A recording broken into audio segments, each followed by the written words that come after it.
Chapter 18.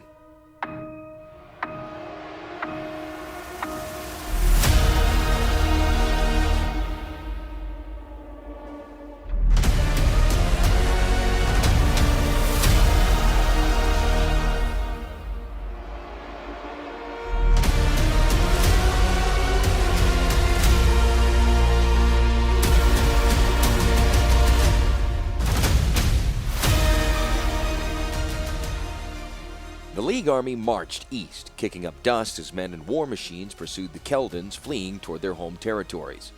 Baron and General Majida rode on runners, side by side as they went from column to column. The armies and war machines of the Western League cities had finally arrived. With news of Teferi's victory, Baron knew the Keldon cause was finished. The only question now was how much damage they would do before the army was destroyed.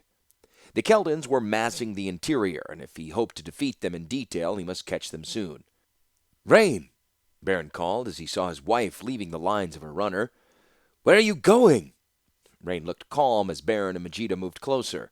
The general sat stiffly on his runner, his wound still bothering him despite repeated sessions with Shalanda. "There are reports from the forward scouts of dead and dying wildlife around the waterholes," Rain replied. "Shalanda's investigating, and I'm hauling some more equipment out to her." She patted bulging saddlebags on the back of her machine. "Damn," Majida said. "Never catch the enemy if we have to divert to find good water." Baron shook his head in agreement. Though the war machines did not require water, the marching soldiers did. More importantly, so did the draft animals hauling the supply wagons. The attack on watering holes was an unexpected tactic from the Keldons. Baron hadn't expected them to use the land against the League. A set of scouts came in from patrol. Blood leaked down from the gaskets and spotted the mechanical legs. The blades that swung out from the sides cleaned and sharpened themselves whenever they retracted. "Running the Keldons?" Majida demanded before they could make a report. "No, sir," their leader replied. "Just groups of highly aggressive Paria. We have orders to kill them before they come close to the column." He spoke matter-of-factly about the tigers of the plains. "I know supplies are tight, but I believe that the army can afford you shooting them from a distance," Baron said with gallows humor. The scouts laughed. "Soon we'll have proper targets," Majida said. He massaged his arms and looked east.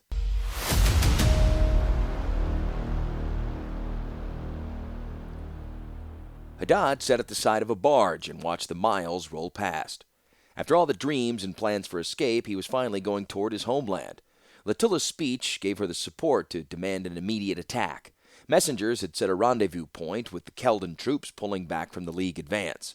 Latilla and Greel drafted several of the remaining land barges and loaded crates of cargo on each. The boxes were doubly sealed with both Latilla and Arissa's sigils. Haddad wondered what deviltry waited to be used against the League. He was supposedly part of a ballista crew, but in reality he was focused on when to abandon the barge. A small scouting barge came alongside at high speed. The Keldon cavalry had been bled dry by counter-raiders along the League border, and only the small barges were available to make up the lack. "The League is advancing on the rendezvous point.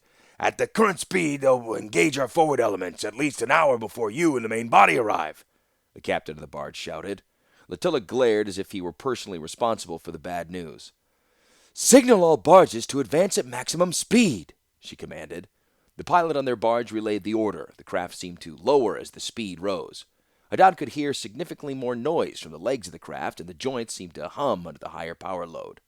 "Artificer, this power demand will exhaust the reservoirs in short order," the pilot said. Then he pointed at two barge slaves. "See them draining and refilling the reservoirs around the seals? Many of the craft are not carrying enough refined hero's blood." Haddad snorted. Hero's blood indeed. Whatever the source of Tufa, he doubted it sprang from the veins of Keldon. "Blood is blood, and with Greel's aid I can supplement the power for the craft." Latilla was matter-of-fact, but Haddad swore that her eyes rested on him. He began watching more carefully for a place to disembark. The scouting barge thrust a batch of dispatches at the end of a long pole to Latilla's vessel. Then it accelerated to the supposed military commander's craft. The fact that it stopped to inform Latilla first and obeyed the orders for high speed showed where the true power in the army lay. Latilla was reviewing the dispatches and paused as she came across one particular report. "The scouts have spotted numerous dead animals, particularly around waterholes." She thought for a moment, then chuckled. "They really are trying to use poison and disease." Greel overheard her. "That would explain the deaths we've been enduring in the camp. If the League is using such methods, then it must be much weaker than you supposed. Greel sounded earnest even to Haddad's suspicious ears. If that is true, then their attack will be hollow.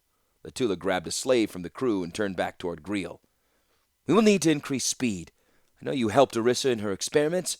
Do you know any way we can use this to increase speed? Haddad could see Greel's customary smile broaden. I'm sure that we'll think of something. Within minutes, the barges were going faster, but the League technician was appalled at the cost. More power! Latula moaned, and her hands were palsied as she reached for another unwilling slave. The next victim moaned in fright, but made no other movement as Greel pushed him into Latula's grasp. He hugged them both, and the air seemed colder as the slave sprawled down, comatose, barely breathing. There were more slaves waiting their turn, and Haddad edged slightly closer to the side with each falling body. Latula had stopped briefly and taken on as many slaves as possible in a window of a few minutes. The other Keldon magic users now drew on her power to enhance land barge performance. Like the War Mannequin spell, it drained away the strength of the caster to power the machine. The difference being that a warrior in combat could power a group of mannequins for tens of minutes, and already this spell was leaving a trail of bodies. Greel assisted Latula with the ritual, holding down the slaves as Latula sucked the life out of them. Haddad saw that each death seemed to increase Greel's energy, and the technician knew the monster was feasting on lives once more. Latula shook, and another flare of energy was sent out to the fleet. The artificer became aware once more and laughed. So much easier than calling the power on your own, she said. You must show me how to initiate the sacrifice without you, Greel. There's a corner of the ceremony that I can't quite see. Greel was frowning with disappointment. He had another slave held in his arms in preparation for continuing the ceremony. He quickly schooled his face and put the slave back in line of waiting victims. He did it with the care of a glutton, savoring his favorite snack for later. Haddad was thumped on the head and spun wildly. Another scouting barge had drawn alongside, and the pole sack of dispatches had hit him. He grabbed the sack and felt great satisfaction as the warrior on the other end of the pole almost fell. Latula grabbed the messages with only a blow to acknowledge Haddad's aid. She searched through it hurriedly, reading each quickly before throwing it aside. Slaves gathered them up with startled lunges as some started to float overboard. Blimps have been sighted far ahead, she said worriedly. Despite Latula's contempt for the League, the attacks on the colony had given her a healthy respect for the League airships. Command all magic users to start a deceptive haze. Servants quickly broke out chips for the brazier, racing each other to show they were more than fuel. Latula looked at Greel. Perhaps someday we can learn to use that spell for other things. For now, smoke is needed to hide us until we can engage the enemy. They won't drop bombs if they can't see us. Greel laughed as Latula talked of deception. Smoke began to billow, and Haddad could see less and less as the haze thickened.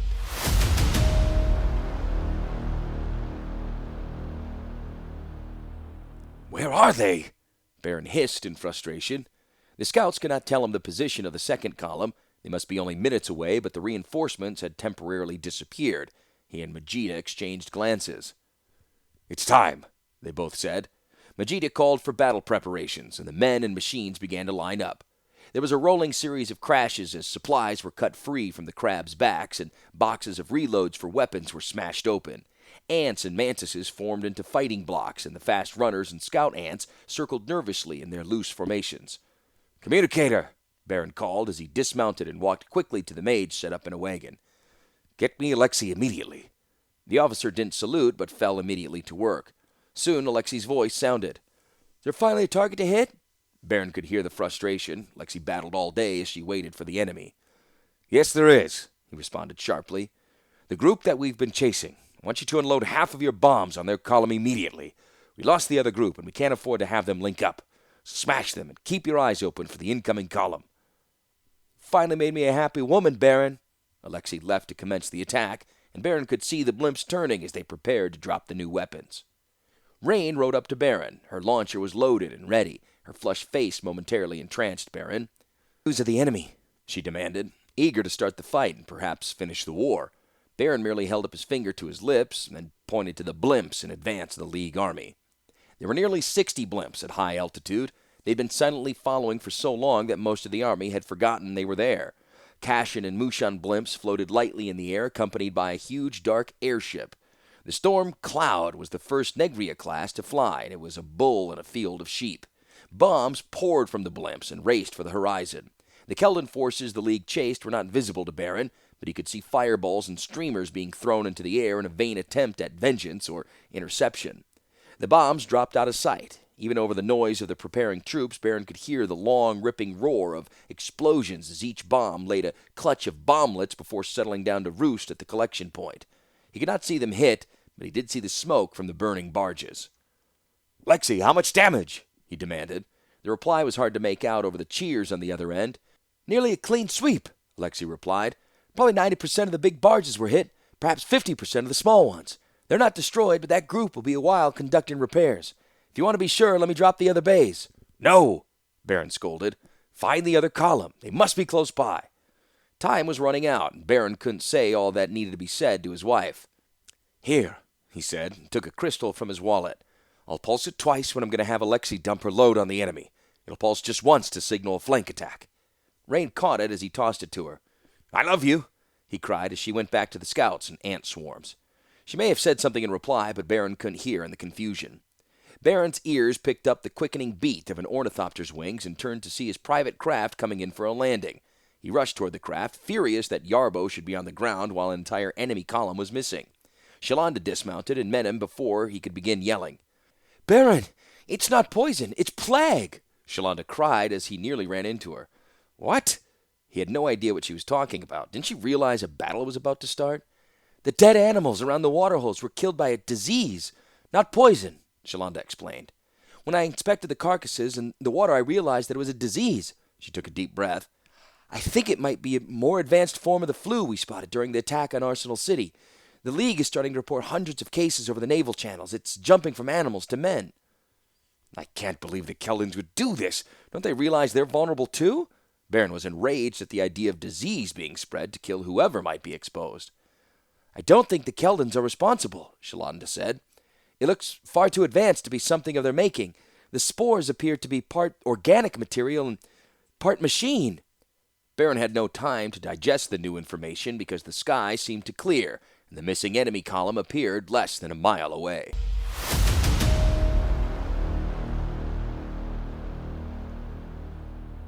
"Deploy the warriors and the war mannequins." Urd issued the order, but at Latilla's direction. The League forces were fairly close, and Haddad wondered if he'd be killed by friendly fire. Latilla had screamed murderously and pounded a slave to death at the news of the other Keldons' destruction.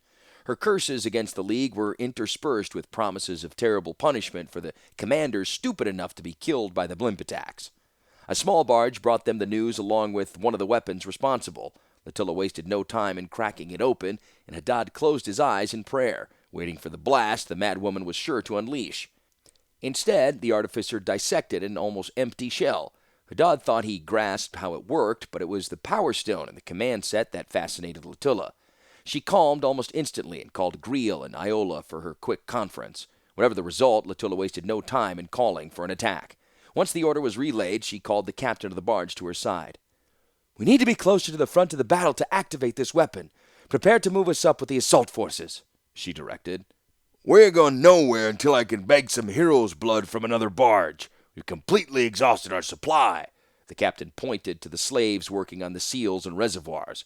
Haddad knew what Latilla's preferred solution would be and said his goodbyes to slavery. Slipping over the side was easy. Latilla's barge had stopped sooner than the other barges, and all watchful eyes were toward the enemy. Even if he were spotted, a warrior would not throw away the battle to chase an escaped slave. He'd get away and circle back to the League lines. In his excitement, he forgot that he was not escaping from a Keldon warrior, but from Latilla. The pain was an axe in his side as her rage tore into him through the bracelet. He was on the ground, and a very small child could have captured him in those first moments of pain. He could smell the crushed grass he writhed in. The pain seemed to peak and then subside slightly. He moved his legs, turning his body until he could see the Keldon position. There was a growing crowd of warriors and war mannequins. Latilla's barge was almost leisurely moving toward the front of the lines. A single figure left it and began walking back toward Haddad.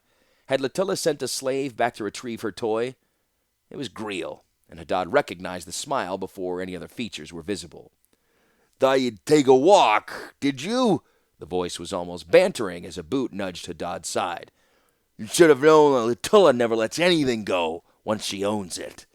Greel knelt and lightly slapped Haddad's arm. The prone man choked as a bolt of pain stopped him from breathing. "I think you know who I am." Greel said. I think you've seen me when I'm more myself.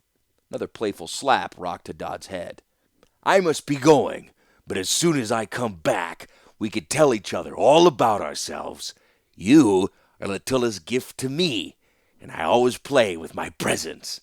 Greel raised his hand to slap the bracelet, and Haddad couldn't help cringing. I'll give you a pat when I get back.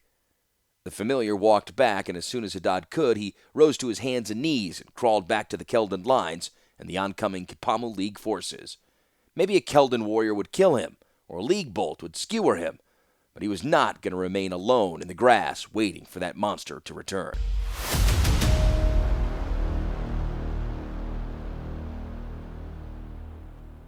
General Majida ordered the attack to commence. There was no time to dig in, and though the Keldon were numerous, the League army was confident they could be beaten. The Crabs went forth with supporting squads of infantry, a few launchers discharged, and rockets flew into the oncoming lines of men and hollow warriors. The Keldons once more had smoking embers and sticks of incense burning in their armor. The ants advanced at a trot, held back to keep the line steady. The mantises, in their bright colors, anchored the right side of the League line. It was growing harder to see the action as the lines closed, but Baron could just make out Majida at the front. The old mage waved for Yarbo to take them up as he jumped into the ornithopter. The Keldons were closer, and a roar of thousands shook the battlefield as they charged.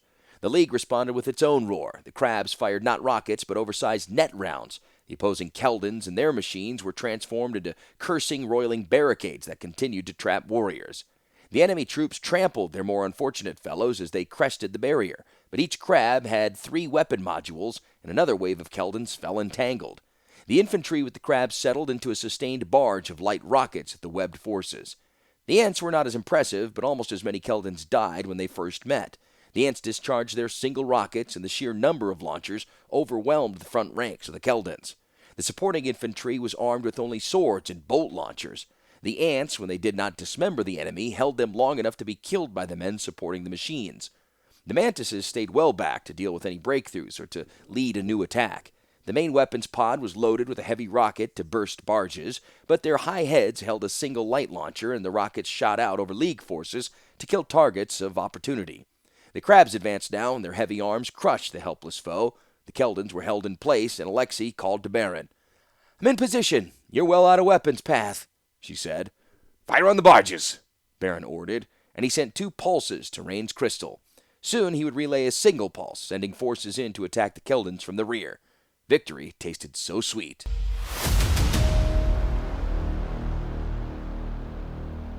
Rain was separated from the rest of the scouts. Shalanda and Jolriel had prepared a device for detecting concentrations of the blight and disease. Rain had insisted that she'd been able to identify concentrations when separated from the other 2. Back along the Keldon's path, she had identified a trace. Like a lodestone to iron, she could feel the needle pulling her forward away from the other scouts. The trail of dead bodies behind the Keldon army showed traces, but the strongest concentration beckoned her farther and farther on. She slowed as she neared the parked barges. She wouldn't follow the trace any farther. In fact, she began a slow retreat, for the battle was too close. She needed to return to the scouts off to her right. The barge guards looked toward her, and she turned her machine. A warrior surprised her from behind, and he swung his sword, missing her by inches as she jumped her machine to the side. A wonderful dodge, lady, the warrior yelled, and rushed forward, a wide grin lighting up his face. Rain triggered her wings and opened his abdomen as she maneuvered her runner. Something like intestines poured from the wound. The warrior did not buckle. He laughed. Huge guffaws burst from his gaping mouth as Rain stared. The warrior hugged his sides, but from the force of his laughter, not the pain of his wound. She still gripped the needle on the string, as pointed toward the warrior, pulling at her hand. You're thick with disease, she said under her breath as she unleashed her bolts at the enemy. The warrior dodged too fast, and her shots buried themselves in the ground. He stumbled as he came at her. She triggered her wings once more before retreating a few yards back. She ducked down as the thrown knife came at her head. It clipped her temple as she dodged, and she was stunned for a moment. Blood poured down the side of her face and then dripped down her chin, spattering on the runner controls as she tried to stay conscious. My name is Greel, pet, the monster said. Another knife was in its hands, but instead of throwing it, he used it to cut the tubes of flesh still hanging from his body. First you cut me with blades, then you cut me with words. You really can't expect me to ignore that bad behavior. He stalked toward her, and she shook her head. hoping the pain would burn through the fog in her brain. She needed to live through this. Her hand grasped the stock of her launcher as she backed and turned her machine. If she ran, the bestial creature in front of her would put a knife in her back. End this now, get back to your friends, she thought. Then she felt the crystal in her pocket vibrate twice. Baron was ordering Alexei to attack. The blimps would drop their bombs any second. She might still be in the path of destruction. More barge crew guards were coming. Time was running out. Then Baron's crystal pulsed once more. It appears playtime is almost over, darling, Greel said. If I don't kill you now, you might say something embarrassing about me. My feelings are far too tender for that. He looked quickly to see how close the Keldons were, and in that instant, Rain charged. Every bolt she had left snapped through the air as the runner closed. Two caught Greel's legs, and he fell as his limbs gave way. Rain drew her launcher, determined to put a rocket into the monster. Then there was a great explosion, and her runner seemed to fall away underneath her. Rain flew from the saddle as her mount lost all control. At high speed, Rain approached the ground, turning in midair. She came down on her side. Her arm and ribs shattered as they contacted the soil, and her body flipped over and hit once more. Her pelvis and legs broke as she slid to a stop. The pain hit her like a sledgehammer, and she gasped. She was facing Greel, and the monster was still smiling, his flesh remolding itself on his legs. I do believe I'm going to win the race to get up first, Greel said in a jolly tone. I think broken toys are the most fun, but don't worry, with an audience I'm always quick. Rain couldn't move. She felt cold. The new shock was killing her. Her opponent vanished from her thoughts as she tried to move. Nothing seemed to work, and the enemy was closing too fast. She was going to die. She thought of her daughter, the decades she'd been with Baron. So many years of happiness and love. It was a good life, she whispered, closed her eyes.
The discharge of the Keldon weapons was sudden and without warning. Baron watched for signs of the fire swallows, but he never detected Latilla's weapon. She had developed it on Keld after gaining access to captured League machines. A wave of disruption spread in all directions from the Keldon barges. It battered artifacts and power drained from crystals in a sudden surge. Baron was deaf and blind as energy flared all around him and drowned his senses. Yarbo cursed as the ornithopter lost power but managed to coax the machine into a glide. On the ground, the power discharge was far more deadly. The League machine stopped. The crabs stopped swinging their arms. The ants fell in heaps, and the mantises teetered in place. Alexei had begun her attack run with bloodthirsty anticipation, but her bombs fell straight to the ground instead of gliding toward the land barges. They impacted with dull thuds, breaking into pieces, unnoticed by anyone except the incredulous crew that had hoped to win the battle. As war machines lost power on the battlefield, the Keldons fell on the League forces. But these were not the same soldiers who had routed before as turns of fortune. Fire and close! Screamed Majida as warriors tried to cut him down. The soldiers emptied launchers, and the front ranks swarmed over their opponents with short swords and knives. The war mannequins were slow as the magical attack affected them. Soldiers trampled them to reach the warriors powering the Keldon artifacts. A bloody line of battle swayed back and forth as Majida continued to cut down the enemy, favoring his injured arm but still gutting the warriors who closed with him. Yarbo regained power in a sudden rush. The more advanced Talarian technology recovered faster, and they were farther from the generator. He climbed as other machines on the plain below twitched. Baron remembered that Rain was to attack just before power was lost, and he pushed Yarbo aside from the controls. He sent the machine into a steep dive over the battlefield. He spotted a runner as he flared over the mass of men and machines. The land barge crews had charged toward the main battle, but several dozen were still behind the main battle. Baron saw Rain's machine sprawled from a fall. Baron flew the ornithopter into the ground. Yarbo was knocked unconscious, but Baron ignored him as he kicked his way free of the cabin. The Keldons ran at him, yelling. Baron raised his hands, but not in surrender. Like a scythe, lightning poured from the wizard's hand, spearing into the helmets of the enemy. The continuous flare of power waved from side to side. Heads exploded, sundering flash heated helmets. Warriors ducked, but still charged forward. Baron had aimed high to avoid hitting his wife, but now slow arcs of flame fluttered through the air and settled on the charging warriors. They turned to fiery pillars as Baron hurried towards his wife's machine, still hoping to be in time. The warriors between him and the runner were piles of ash. He reached the fallen machine and saw Rain's body. It was deformed, nearly crushed. Baron slowed to a crawl. His eyes took in her broken legs and the pool of blood from her torso. Her headless torso. He dropped to his knees and screamed. They had taken his beloved's head. They had destroyed her body.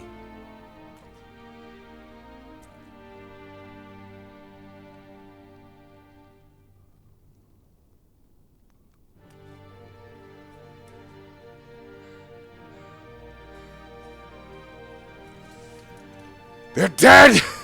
He hissed through gritted teeth. They'll all burn! There isn't enough rage or hate in the world to burn me, someone chortled.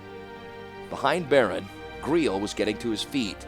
Baron's fires had burned into its body, but the flesh was healing as Baron looked on. I killed her. Now I get to kill you. There's always enough hate, Baron rasped, stretching his senses deep into the bowels of the creature. It was disease and death made manifest. Like a pool of quicksand, it tried to suck his spirit into oblivion. Greel picked up a sword and closed with the kneeling wizard. The energy that flew from Baron's fingers was not a mighty bolt of lightning, but a cascade of sparks. Greel laughed as it soaked into him, but this energy attacked and disrupted the very cells and fluids of the monster's body. The blood and flesh separated into wildly different parts. The monster gasped and stumbled closer, raising the sword to kill but unable to travel forward on disassembled legs. Bones and a spray of liquid landed in front of Baron, searing into the old wizard's legs.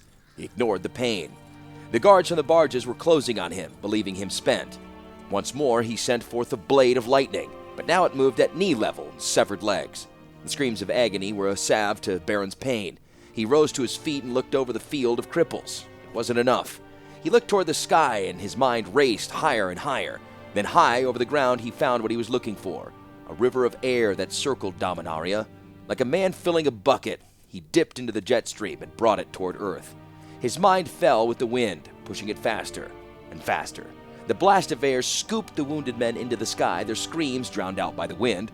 They dribbled out of the sky, icy corpses as Baron returned the power to the heavens. It still wasn't enough. The Keldons near the barges were frozen numb as they stared at Baron. Perhaps these would ease his rage. The wizard began advancing, and the warriors ran toward the battle. Better to fight men and metal machines than Baron. Craven scum! Baron yelled. Come and die! He sent a wave of nightmarish illusion to turn them back, driving the warriors where he could see their faces as he killed them. Monsters appeared in the Keldon lines and fell on the enemy. Vegeta looked at a huge dragon dripping slime. It loomed over the Keldons and struck at them, spreading fear. Warriors killed each other as they fought the Talarian wizard's deceit, but few ran back toward the barges, preferring monsters to wizard. Baron was aware of the battlefield now. Vegeta was closing with the last of the reserves, and the machines had reactivated. Baron's attack spread panic among the Keldons, and more warriors were cut down trying to flee. The charging of the fire swallows in the barges was a shout across his mind. The Keldon commanders were going to unleash a wave of destruction that might finish the League, even if it savaged their own army. He lacked the power to stop the attack, but they had killed his wife. He could not rest as long as a single one of them lived. Baron stumbled toward the barges, his mind and powers preceding his body. Only a few of the barges were ready to launch, and Baron could feel the instructions trickling down to the reanimated birds. It was his voice, his will, that filled the tiny weapons. His mind followed the links already established between the barges. Fly here, roost here. It was a cajoling cry that silenced the cold instructions delivered by a Keldon artificer. Whether it was the intensity of Baron's will or the hatred he channeled, he did not know, but the birds responded. And on release, they rose into the air and fell upon the Keldons and their barges. Wooden shells burned, and Baron enjoyed it. The smell of burning flesh was a cloud over the battlefield, assaulting his brain. The scent had always sickened him, but now he sought it, craved it. He walked among the barges, weak and wavering. The enraged wizard stooped and plucked a sword from a dead warrior's hand. A few still lived and fled from the battle. He fell upon them, striking weakly at warriors but ignoring the slaves. An easy target, the Keldons fled from him in mindless fear. At last he reached a collapsed barge. The legs were blown free and had fallen on its side. It had crushed the Keldon commanders and been abandoned by everyone. A thick layer of soot was covering everything, and Baron wiped his eyes. Someone was trapped by the barge. He moved forward and saw that it was a Keldon woman, her face rigid with pain, and a cane clutched in her hand. "Take me free!" ordered Latilla, blinking rapidly to clear her tearing eye. "Hurry, slave! I'll have you beaten!" The symmetry of it was so perfect, and Baron came forward without hesitation.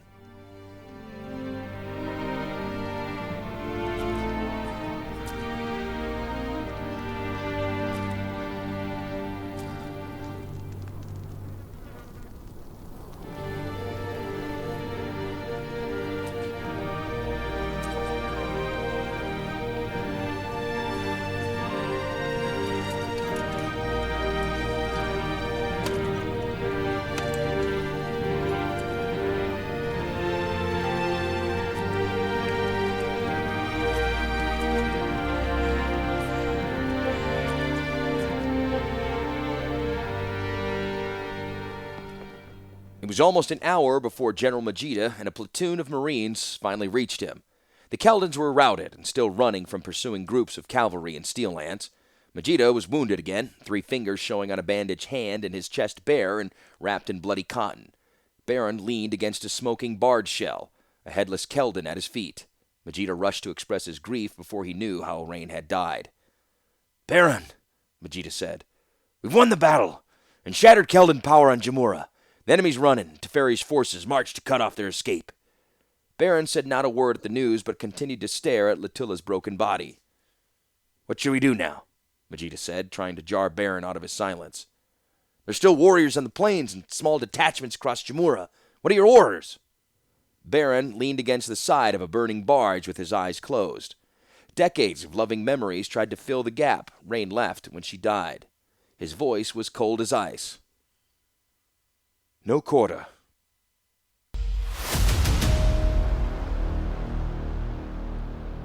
Haddad lay at the rear of the battlefield. Despite his fears, he was never noticed during the fighting, his pain and suffering lost against the backdrop of others dying. He witnessed parts of the battle, but every explosion and scream was muffled by his own agony. How long he lay there he couldn't say. Finally, a voice penetrated his mind. "Where are you wounded?" It was a handsome woman speaking with kindness and concern. He was so close to home that the pain seemed almost gone. "I am Haddad, a soldier of the League." He had to pause and muster strength before he could continue. "I was captured months ago and made a slave. I have important information." Latilla's bracelet sent even more pain into Haddad's body as he tried to betray her. He hammered his head into the ground as his bones seemed to twist and grate. "What's wrong?" Shalanda had come searching for wounded and maybe information. This former slave appeared to be both, but he might die before he could tell her anything. "It's the bracelet. It's killing me. Please destroy it, please." The need was overwhelming in Haddad's voice, and at last she agreed. Shalanda breathed and focused on Haddad's pain. The bright core of it nearly blinded her. She lay her hands on the bracelet and could feel the tension barely restrained. Just a gentle nudge should dislodge it. The bracelet unwound itself in a spray of blood and twisting wire. The device had sent wires up and down Haddad's side, and they were expelled violently in response to Shalanda's ministrations. The shock reverberated in her mind, and she could feel herself falling toward the ground. If she hit, her mind and spirit would break, and she prayed to fall forever. Haddad could only see the sky and the end of pain. At last, a free man. He closed his eyes, and the world went away.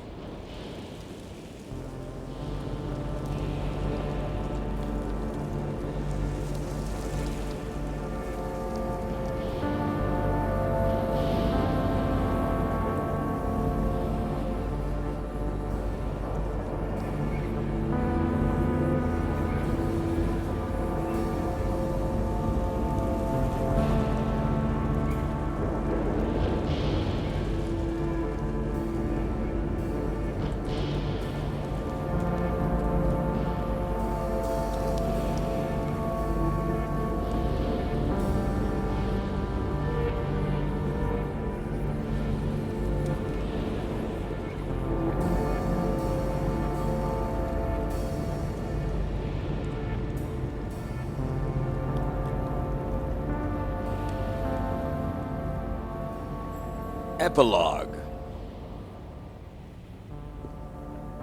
Teferi sat in his palace on his island.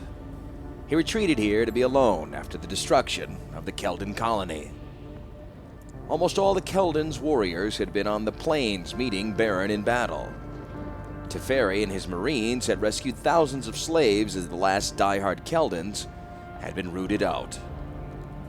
The fighting was over when he finally viewed the interior battlefield. Rain was dead, a friend and wife of a friend. Immortality became more bitter each time he saw someone close died, and bitterest of all, when an old friend died. Baron had won, but cared nothing for his victory.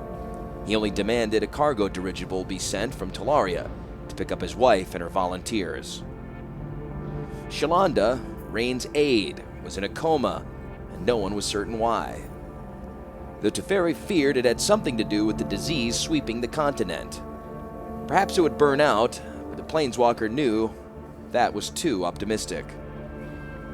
More people were dying from this mysterious plague. Teferi considered the old rantings of his one-time teacher, Urza Planeswalker. If what Urza had been preparing for all these years actually came to pass, there would be even more death in the coming months. Teferi looked into the darkness and swore an oath. I will guard my lands and the people who look to me, but I'll never follow Urza. I'll make my own way.